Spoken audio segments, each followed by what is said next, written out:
Part 2. Poet. Chapter 9. Xander. I'm dying, the patient tells me. He opens his eyes. It's not very hard. You're not dying, I assure him, taking a cure from my case. I've seen more and more of this as the weeks go on. People know the symptoms of the plague now, and they often come in before they go down. In this red, it's the color of the tube, not the cure. It will start working soon. He's old, and when I reach out to pat his hand, the skin feels very fragile. In this society, he could have expected to die in the next few years. Now, who knows? Maybe he's got plenty of time left. All we have to do is get him through this plague. You promise, he says, looking right at me. You give me your word as a physic. I promise. I hook up a vital stats machine to him so that will be altered if his heart stops beating or if he quits breathing. Then I move on to the next patient. We're keeping up, but it takes every minute of every shift. The outbreak of the plague happened sooner than the Rising had anticipated. Overall, the takeover of the society has gone well, but it hasn't been perfect. People have accepted the Rising because they want the cure. We've got their loyalty, for now. But there are still society sympathizers and those who are just plain scared of what's happening. They don't trust anyone. That's what we're trying to change. The more people who come in sick and go out cured, the better. Then everyone can see that we're here to help. Carol, the head physics voice comes across my mini port. We have a new group assembling in the conference hall for their welcome speech. Of course, I say. This is another part of my job. I'll come right away. I nod to the nurses on duty on my way out the door. Once I finish the speech, my shift's over, so I won't come back here tonight unless there's an emergency. See you tomorrow, I say to them. I fall into step with the others walking to the conference room. I haven't gone far when I hear someone say my name. Carol. There's a crowd of people in black pressing down the hall, and it takes me a second to figure out who calls me, but then I see her. Official Lee, I say, before I remember that it's just Lee now.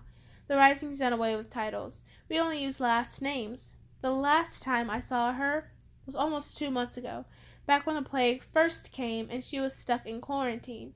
She couldn't have been in for long. The Rising let everyone out in the cells go home as though the boroughs and cities were secure. As soon as the boroughs and cities were secure. But I still walked away and left her there. I'm sorry, I begin, but she shakes her head. You did what you needed to do, she says. It's good to see you. You too, I say, especially here. Does this mean you've joined the Rising? I have, she says. But I'm afraid I need your help to stay here. Of course. What can I do? I was hoping you would vouch for me, she says. If you don't, I can't stay. Each member of the Rising is only allowed to vouch for 3 people. Obviously, we want everyone to join eventually, but right now, we've got to be careful. Vouching for someone isn't something you can take lightly. I've always assumed that my 3 people would be my parents and Cassia, if she needed it, in case I was wrong about her being in the Rising. If someone that you vouch for turns out to be a traitor, you'll be investigated right along with them. So, how much do I trust Lee? I'm about to ask Lee if there's anyone else she can ask, but something about the tightness around her mouth and the way she stands, her posture even more perfect than usual, makes me realize that, no, there isn't. She doesn't look away. I had forgotten how we're almost exactly the same height. Of course, I say, I'll still have 2 people left. If something happens and I was wrong about Cassia, my brother, Tannen, can vouch for one of our parents. He's probably planning on it anyway. Not for the first time. I wish I had a chance to talk to him about the Rising. Lee puts her hand on my arm, very briefly. Thank you, she says. Her voice sounds lovely and sincere, and a little surprised. She didn't think I'd do it. You're welcome, I say. If you're here, I tell the new workers, it means that you've met the 3 qualifications required to work in the medical center. First, you have medical training. Second, you're safe because you either contracted the plague immediately and have since been cured, or you received an immunization when you applied to return to work. Third, you joined the Rising. I pause and let the silence settle before I begin again. You are now a part of this rebellion. You might not have known the Rising existed until you heard the pilots speak, or you may have only come to believe in the Rising now that you've seen our cure, or because you want our immunity. We don't hold that against you, of course. We're grateful for your assistance. Our immediate goal is to save people from the plague. I smile out at them, and almost everyone smiles in return. They're glad to be back at work and part of the solution. Some of them look downright eager. Then a woman calls out, "If that's true, then why didn't we, immunize everyone before they got sick? Why wait until they need the cure?" One of the Rising officers at the back moves forward, but I hold up my hand. The Rising has given me all the information I need to field a question like this. And it's a good question. "Why didn't we stockpile immunizations as well as cures?" I ask. "That's what you want to know, isn't it?" "Yes," she says. "It would be easier and more efficient to keep people from getting sick in the first place."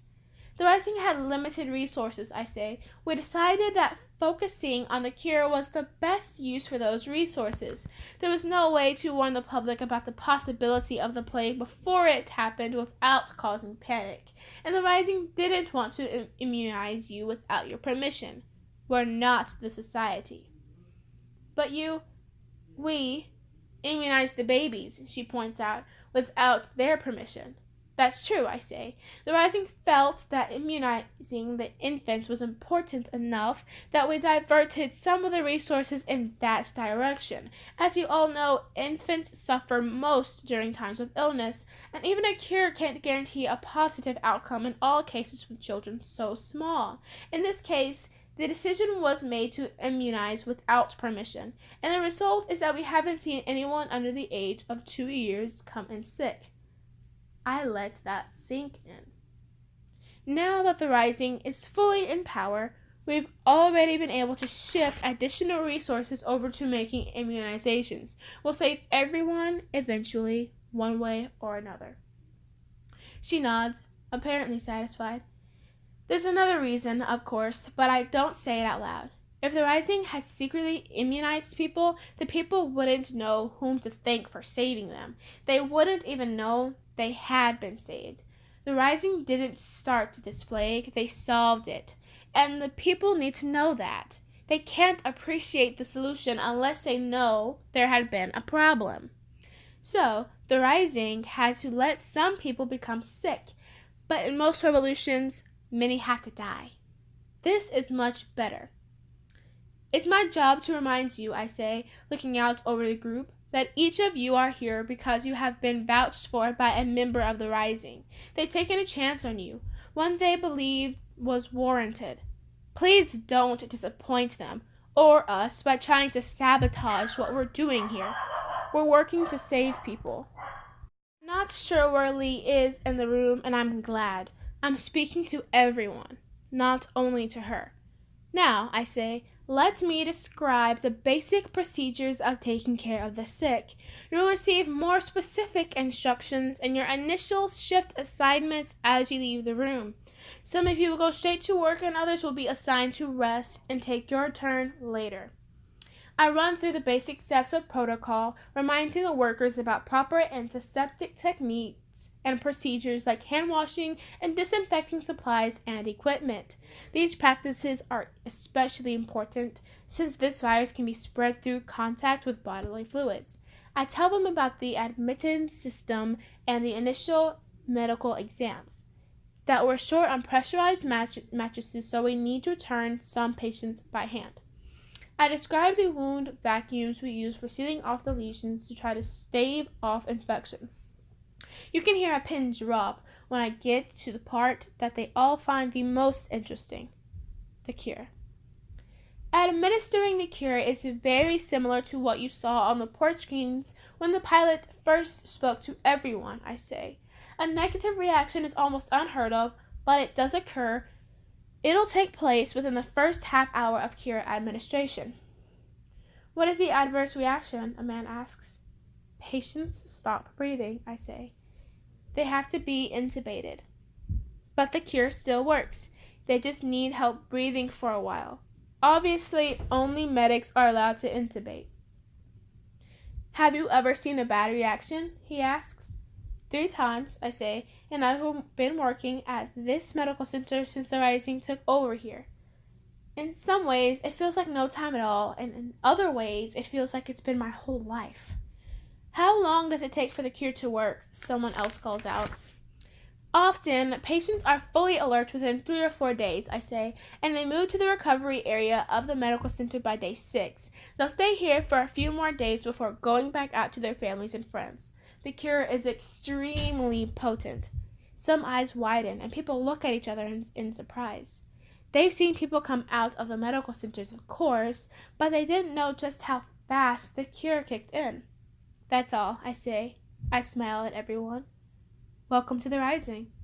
They all start clapping, and someone cheers loudly. The room is full of excitement. They're all glad to be back doing something that matters instead of sitting outside the barricade walls. I understand.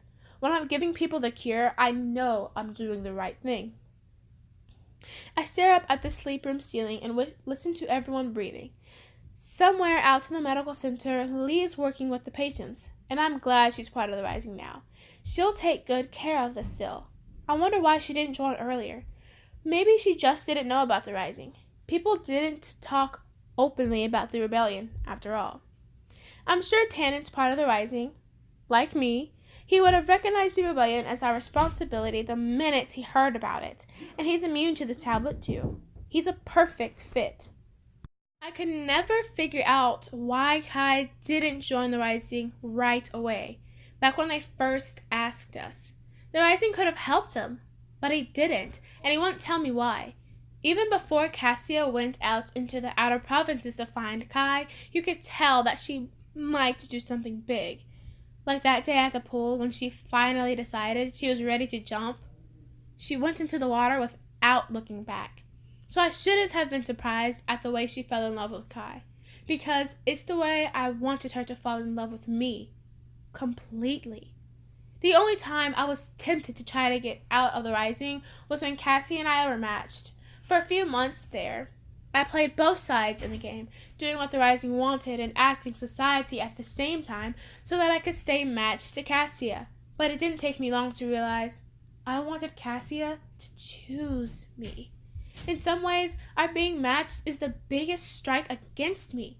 How was she supposed to love me when the society said she should? After Cassia told me that she was falling for Kai, I realized that if he left, she'd go too. She'd jump. It wasn't hard to recognize that the society wouldn't let Kai live in Maple Tree Borough forever. And anywhere he went might be dangerous.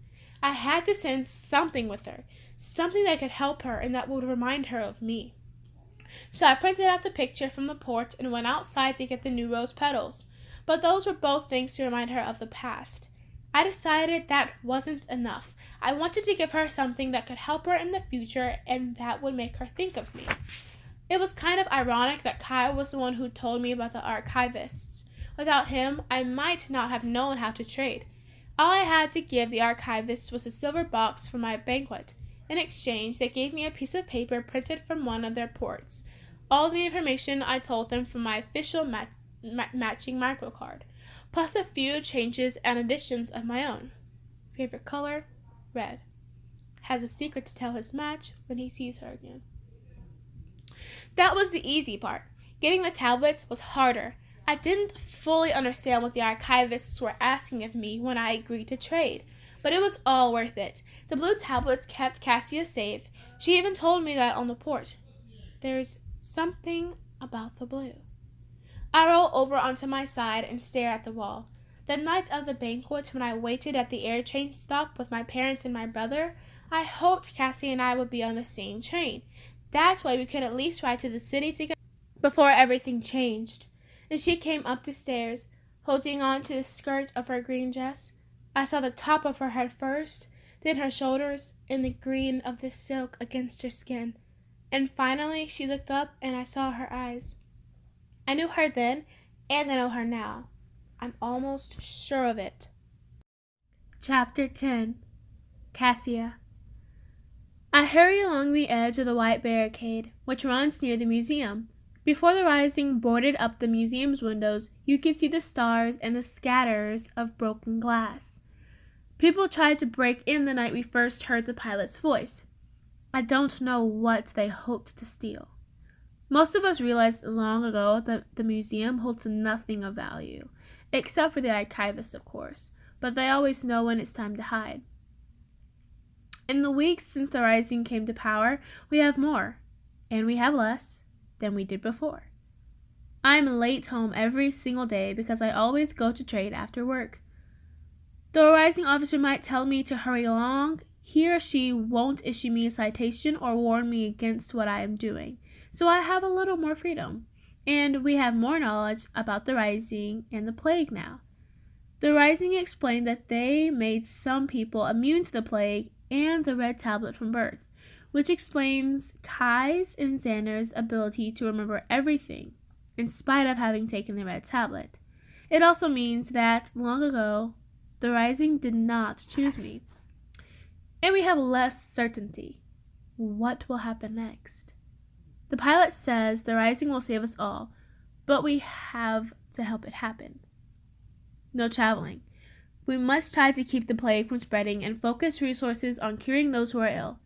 That, the pilot says, is the most important thing, stopping the plague so that we can truly begin again. I've been immunized against the plague now, as have most in the Rising, and soon, one way or the other, we'll all be safe. Then, the pilot promises we can truly begin changing things. When the pilot speaks to us, his voice is as perfect as it was the first day we heard it on the ports. And now that we can see him too, it's hard to look away from his blue eyes and the conviction they hold. The Rising, he says, is for everyone. And I can tell that he means it. I know my family is all right. I've talked with them a few times through the port. Bram fell ill with the plague at the beginning, but he has recovered, just as the Rising promised. And my parents were quarantined and immunized. But I can't talk to Bram about how it felt to have the plague. We still speak guardedly. We smile and don't say much more than we did when the society was in power. We aren't quite sure who can hear us now. I want to talk without anyone listening. The Rising has only facilitated communication between immediate family members.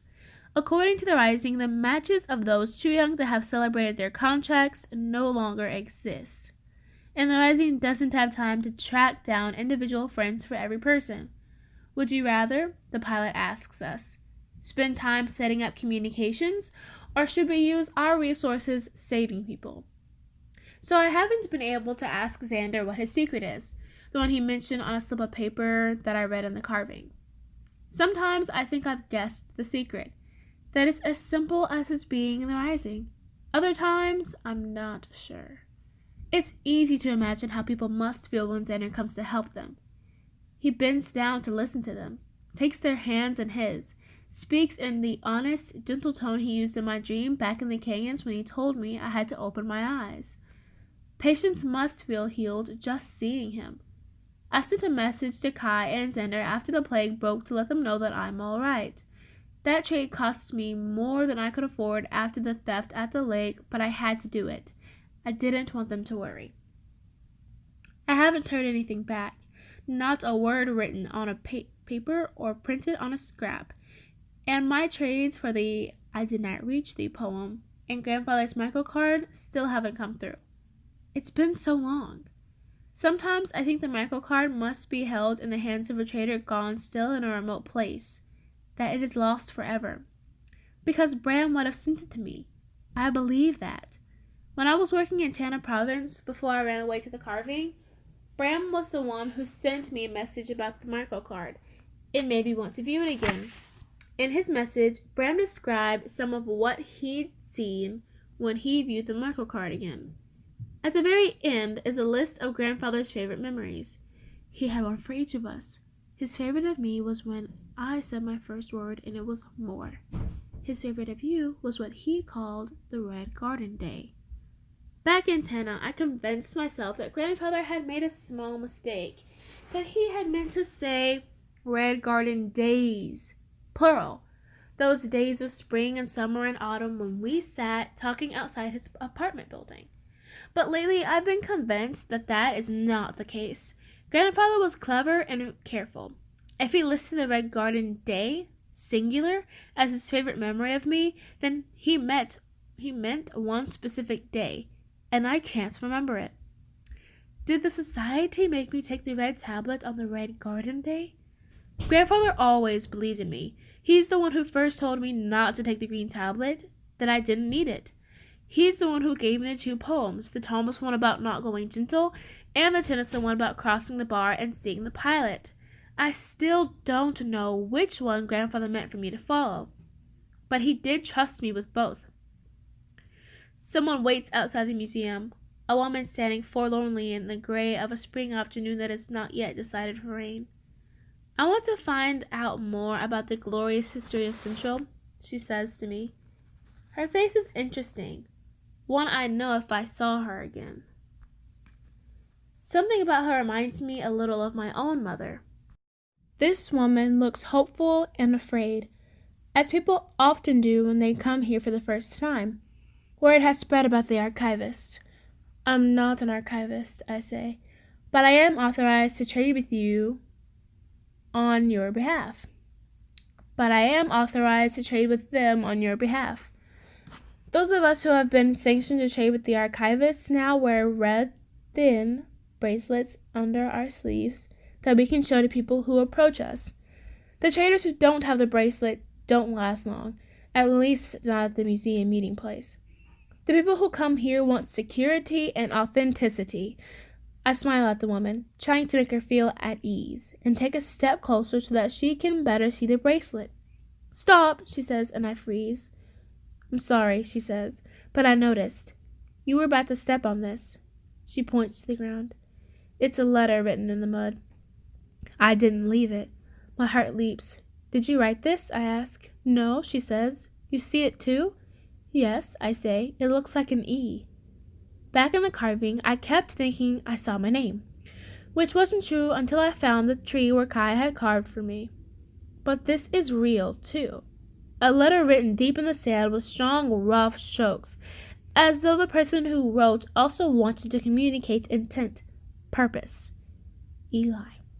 His name comes to my mind, although as far as I know, he never learned to write, and Eli's not here, even though this is where he grew up. He's out beyond the outer provinces, all the way to the mountains by now. People are watching, I think. Maybe they, too, will put their hands to the stone. Someone can write, the woman says, sounding odd. It's easy, I tell her. You have the shape of things right before you. She shakes her head, not understanding what I mean. I didn't write this, but I do know how, I tell her. You look at the letters, make them with your hands. All it takes is practice.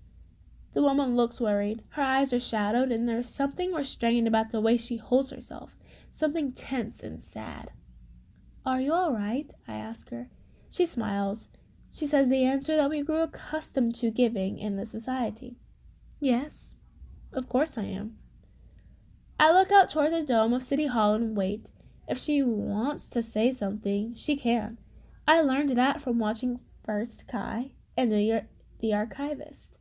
If you don't walk away from someone's silence, they just might speak. It's my son, she says quietly. Ever since the plague came, he hasn't been able to sleep. I tell him over and over again that there's a cure, but he's afraid of getting sick. He wakes all night long, even though he's been immunized. He's still afraid. Oh no, I say. We are so tired, the woman says. I need green tablets, as many as this will purchase. She holds out a ring with a red stone in it. How and where did she find it? I'm not supposed to ask, but if it's authentic, it will be worth something. He's afraid. We don't know what else to do. I take the ring. We've seen more and more of this since the Rising took away the tablets and containers the society gave us. Though I'm glad to see the red and the blue tablets gone, I know there are people who need the green and who are having a hard time going without. Even my mother needed it once. I think of her, bending over my bed when I couldn't sleep, and it sends an ache through me and reminds me of how she used to lull me to sleep with the descriptions of flowers. Queen Anne's lace, she'd say in a slow, soft voice. Wild carrot. You can eat the root when it's young enough. The flower is white and lacy, lovely, like stars. Once, the society sent her out to see flowers in other provinces. They wanted her to look at rogue crops that they thought people might be using for food as part of a rebellion. My mother told me how in Grandia province there was an entire field of Queen Anne's lace, and how in another province she saw a field of a different white flower, even more beautiful. My mother talked to the growers who cultivated the fields. She saw the fear of discovery in their eyes, but she did her job and reported them to the society, because she wanted to keep my family safe. The society let her remember what she'd done. They didn't take that memory. My mother spent her life growing things. Could the red garden day memory grandfather talked about have something to do with her? The spring breeze cuts around me, tearing the last of the old leaves from the branches of the bushes. It pulls on my clothes, and I imagine that if it took them from me, the last of my papers would soar out into the world, and I know it is time for me to stop holding certain things so close. The woman has turned to look in the direction of the lake, that long stretch of water glinting in the sun. Water, river, stone, sun. Perhaps that is what Kai's mother would have sung to him as she painted on the rocks in the outer provinces. I press the ring back into the woman's hand. Don't give him the tablets, I say. Not yet. You can sing to him. Try that first. What? She asks, looking at me in genuine surprise. You could sing to him, I say again. It might work. And then her eyes grow a little wider. I could, she says. I have music in me. I always have. Her voice sounds almost fierce. But what words would I sing? What would Hunter back on the farmer's settlement have sung to his child, Sarah, who died? She believed in things that he did not. So what would he have said that could bridge the gap between disbelief and unbelief? What would Kai sing? I think of all the places we've been together, all the things we've seen. Wind over hill and under tree, past the border no one can see. I wonder, standing there with the mother of the sleepless child, something that I have wondered before. When Sisyphus reached the top of the hill, was there someone for him to see? Was there someone to touch before he found himself again at the bottom of the hill with the stone to push? Did he smile to himself as he sat again to rolling it? I've never written a song, but I have started a poem before, one I could not finish. It was for Kai, and it began, I climb into the dark for you. Are you waiting in the stars for me? Here, I say, and I pull a charred stick from my sleeve and a paper from around my wrist.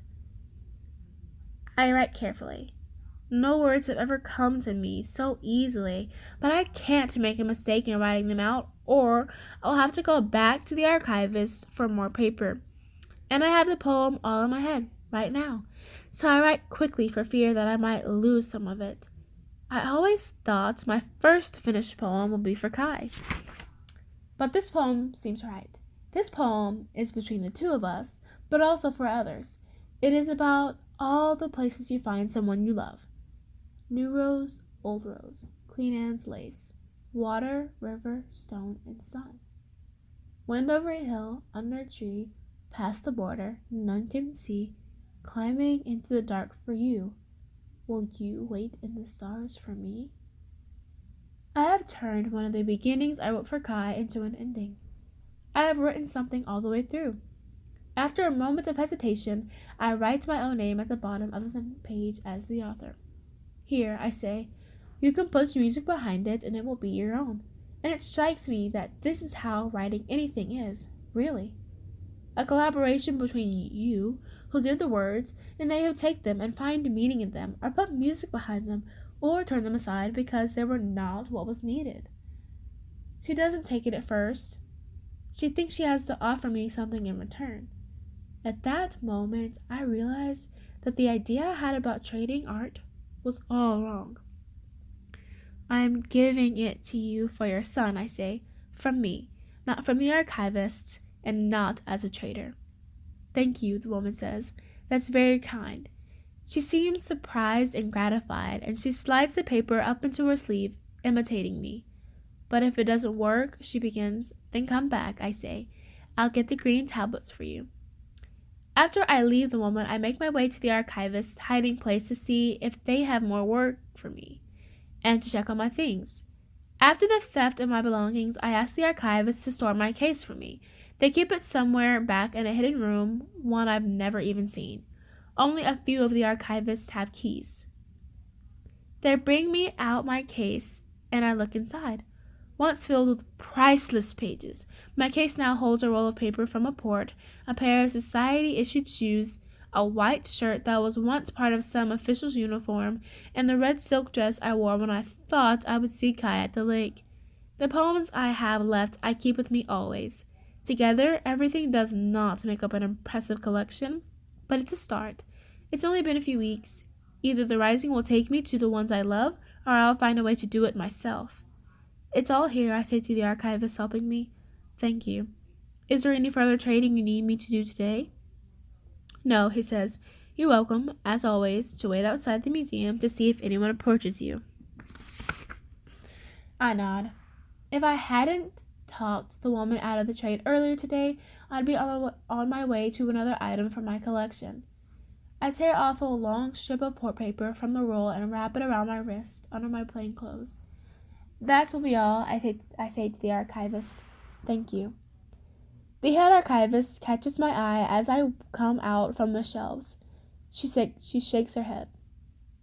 "Not yet." My poem and the microcards still haven't come through. Sometimes I wonder if the head archivist is the real pilot, steering us into the waters of our own want and need, and helping us come out safely in little boats filled with different things for each person, the items we need to begin our true, right lives. It's not impossible. What better place to run a rebellion than down here? When I climb the steps and emerge above ground, I smell grass coming up and feel night coming down. Back in the city, I'm not sure I can do it. I've held on to the poem for so long. Perhaps I'm spending and giving too much now.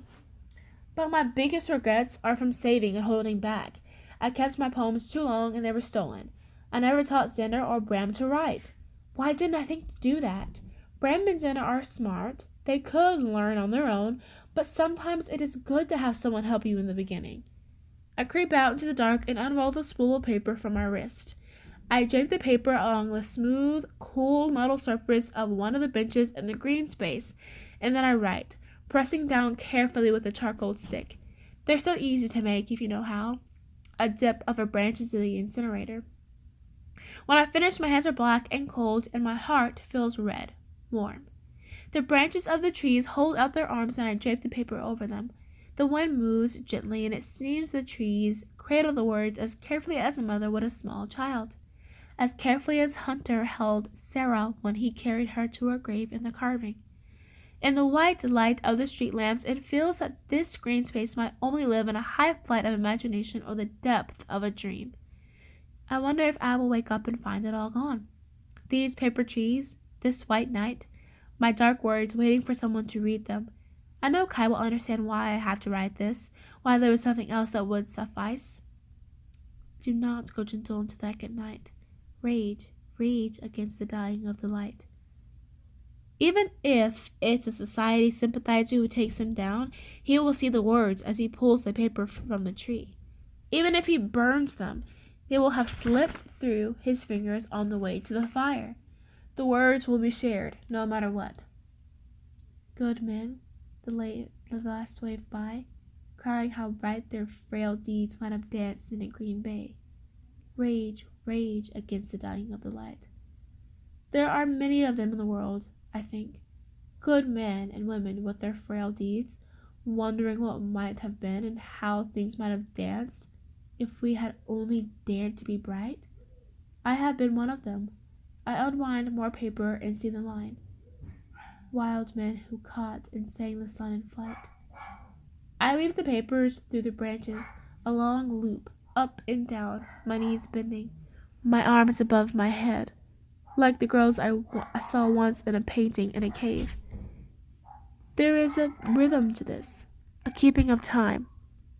I wonder if I am dancing.